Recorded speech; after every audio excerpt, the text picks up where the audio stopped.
Miss D, what happened to your $1,000 coat? It was given away. Tell me about that. I went to Johnny Love's one night. I frequent there occasionally. What's Johnny Love's? It's a nightclub in San Francisco. It's That's a fun your place club? to go. Yes. It's a fun place to go, and I went there as I usually do, and I checked my coat in the coat check.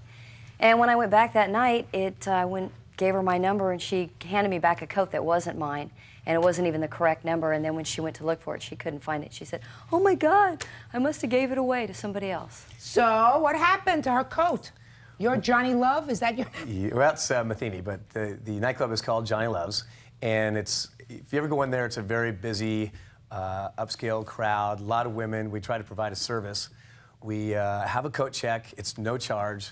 The people can put in, it's a place so they don't have to just leave it around or carry their coats around. They can come in, give it to a gal, we hold it for them, but right next to it, we put this big sign that says we're not responsible for any lost or stolen objects, anything stolen out of your belongings.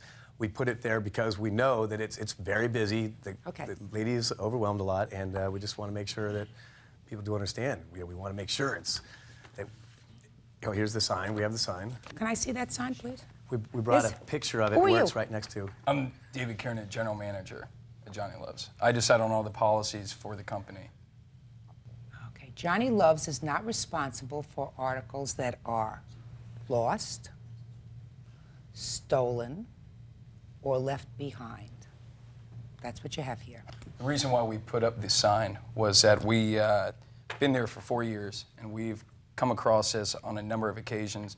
People coming in claiming that they've had bracelets, purses, jackets, whatever, stolen, money, all sorts of things. And not that, we're not accusing people of lying to us, but there is, a lot of people see a line outside the door.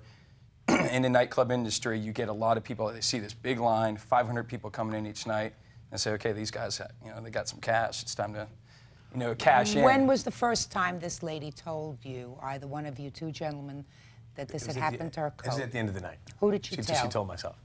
What did you say to her? Well, we went and looked at the coat check, and we couldn't find it. So I said, well, come on in. Well, just a second. Couldn't find it. You spoke to the hat check person that you had there? Yeah. And you had her ticket? Yes. And you had the coat that was attached to the ticket that was returned to her that wasn't her coat? Yes. And you saw that those two numbers didn't match? Right. Okay. So what did you tell you were going to do for her?